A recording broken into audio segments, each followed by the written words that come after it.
This materials list and video only provides an overview on how I built my hoop house.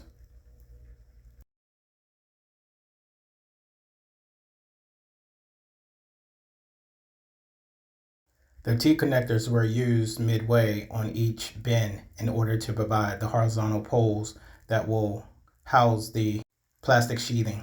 The end caps were screwed from the inside, then PVC pipe glued to the inside of that. Make sure the sheathing is tight, then cut off the access. Note the cross pattern. I use 1x3s to hold down the sheathing.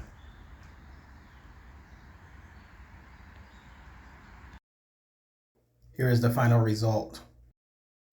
I connected a rope, but you can use whatever you like to keep the top open.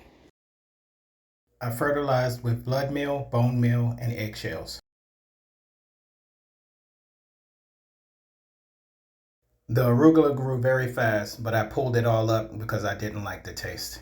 Note the picture. You can't beat the taste of crisp organic salad.